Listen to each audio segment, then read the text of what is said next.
Hello,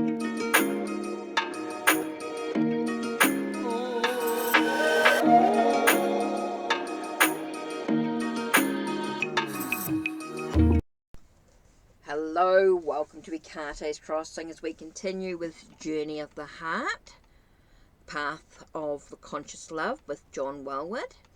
Okay, so we're continuing with chapter 10. This is part 3, and we're up to practicing beginner's mind. So let's have a look and see with the Tasty Tarot, as that's the deck I'm using for this chapter. Let's have a look. What do we need to know about the beginner's mind in regards to relationships, in regards to this chapter? Okay, so I'm still shuffling here. Beginner's mind in regards to this chapter. Okay, what can you tell us about this? I just need to take some minutes sometimes to sort of shuffle the cards and sort of see where we're at. Oops, there it is. Two of Wands. Okay, there's a lot of choices to be made. There's a lot of decisions. It's like we're looking out into the world. And, there's a lot of possibilities of what's going to happen and where we're headed and what's going to happen in the relationship as such. So I think there's a lot of moment for pausing, taking a moment to sort of pause and think about the choices and things. So what else can the cards tell us today? Whoa, okay. 8 of Cups. So we've got to leave the chaos behind and maybe walk.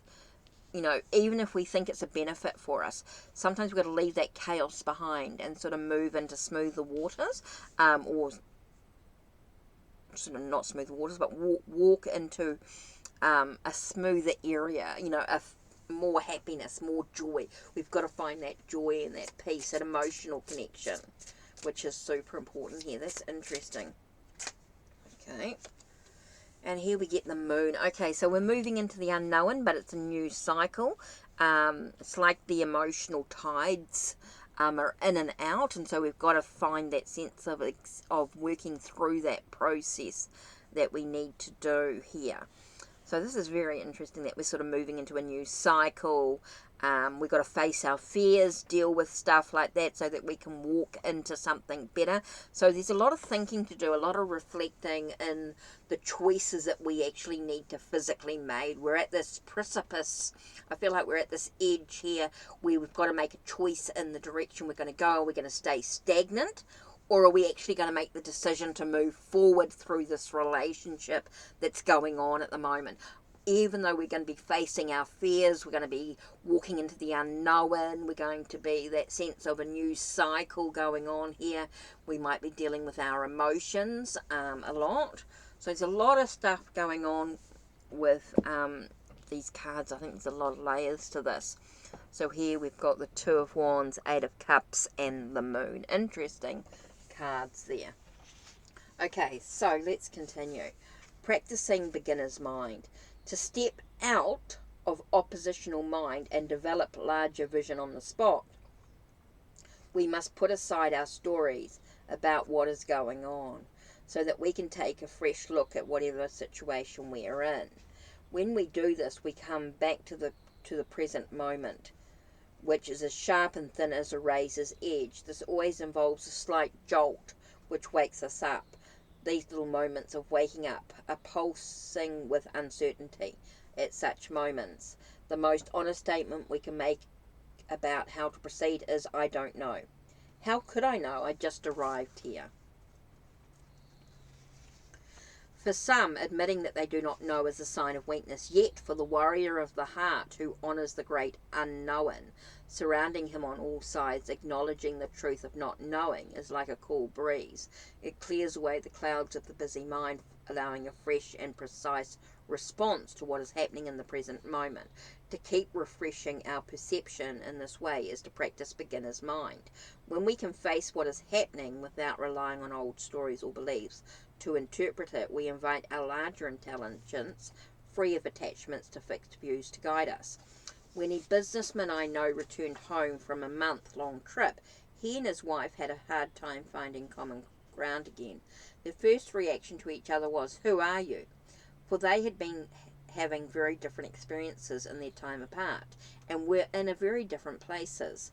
This disconcerted them, bringing up fear and uncertainty about their relationship.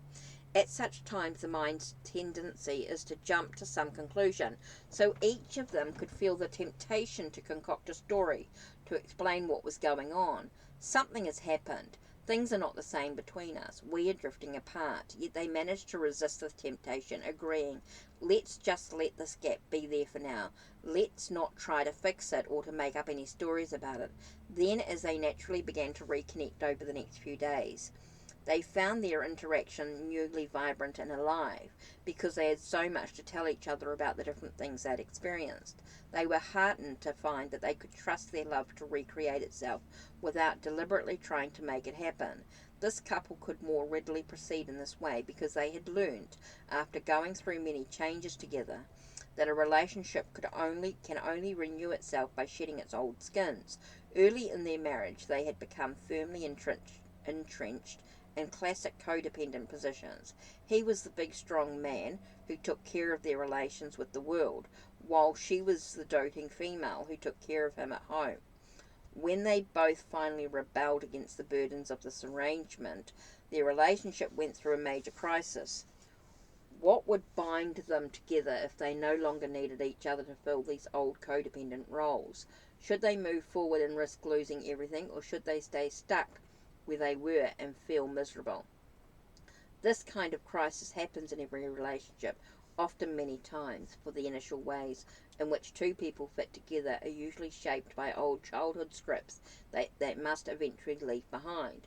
Also, the way two people adapt to each other one year may no longer be appropriate the next, once they've grown in new ways. Yet moving beyond our old dependencies and adaptations require a scary leap into the unknown. Often we are unaware of what is happening, or whether our relationship can survive such major changes. This is when practicing beginner's mind, not holding on to any fixed idea about how things are supposed to be, becomes essential. If my partner and I let go of our old structures, how will we then relate to each other? We cannot know that in advance. What we do know is that some larger urge is tugging at us, that if we ignore it, we run the risk of stagnation and degeneration. One couple who had been married for 25 years came for counselling after the wife seriously began to question whether they should stay together any longer. Underneath all their specific dissatisfactions, it soon became apparent that they were not making any real contact with each other. Their interactions consist mainly of talking at each other, lecturing each other, musing, telling stories, philosophizing, criticizing instead of ever being present, simply sharing the moment in together. This lack of satisfying contact was impoverishing their relationship more than anything else.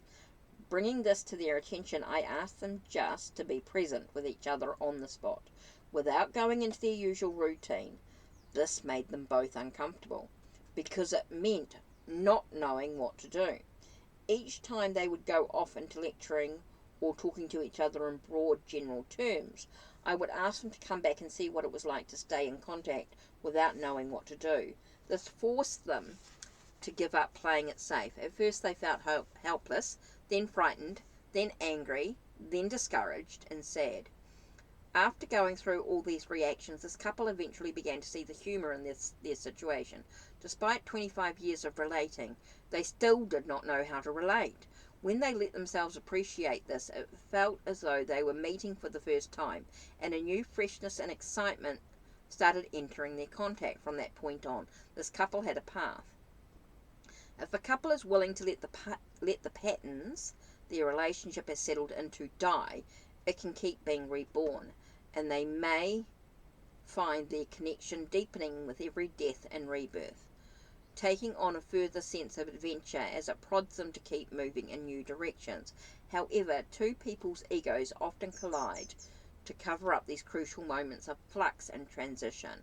They may blame each other for the changes that are happening, or they may scramble to put on their old masks, trying to find security in their familiar views of one another. He needs me because I'm warm and he is cold. She needs me to tell her what to do. He's fragile, so I can't be honest with him. Without me, she'll never get it together. Of course, two people do come to know each other's habits and patterns quite intimately, and there is always truth in these perceptions. They distort things, however, when they let such stories substitute for perceiving each other's freshly. In assuming that they know each other fully, they create predictable routines that constrict the larger life energy flowing between them. So if I put all my stories aside and simply look into my beloved's eyes, what do I see? Who is she? I find nothing I can readily grasp. Only an open space stretching deep into the unknown. Looking into her eyes made me realize the shocking truth of the matter. I don't really know who she is at all. I may know her patterns, how she thinks and reacts to things, but does that mean I really know who she is? If I'm completely truthful as our eyes meet, I can only say, hello, who are you? For that matter, who am I? In such moments of beginner's mind, all my investments in who I am and who she is falls away. Such moments are like waking up in the morning and suddenly not knowing for an instant who we are or what we are doing here. This can be so abrupt and shocking that we quickly brush it aside. It may cause us to freeze in panic or scurry to find some familiar story or habit to assure ourselves that we are here, or that we are the same old person we always thought we were. Yet such moments can also be a healthy, invigorating reminder that we have a new chance at life each day. No matter how much we think we know, it is only a tiny fraction of all that we don't know. Who we are is not who we have been. The truth is that we can never fully know who we are, where we come from, and where we are ultimately going. Recognizing this keeps us honest and awake. It allows us to keep unfolding in new directions. Couples often ask, how can we keep our love alive and growing after so many years together? Individuals wonder, how can I keep my freedom and still be in a committed relationship? Cultivating a taste for the unknown, which opens up when we let our stories go and face our partner freshly, is the essential key to maintaining freedom in a relationship and keeping love alive. The truth is that two people can never completely penetrate the mystery of their connection and know what it is, realizing that our most intimate relationship is never just what we thought dissolves opposition and brings renewal. If two people can face each other in a spirit of beginner's mind, they will discover that their connection can continually expand beyond domestic familiarity to include a larger sense of space and mystery. Okay, that's it for Chapter 10 of Journey of the Heart, The Path of Conscious Love by John Wellwood. So, and with the Tasty Tarot, which has been an interesting as we've moved through this chapter. Very, very interesting indeed. Okay, that's it from me. Don't forget to check the links down below. Check the links on my channel. Like, subscribe, and ring that bell so you know when the video is going to be released. Okay, that's it from me. Take care and blessed be.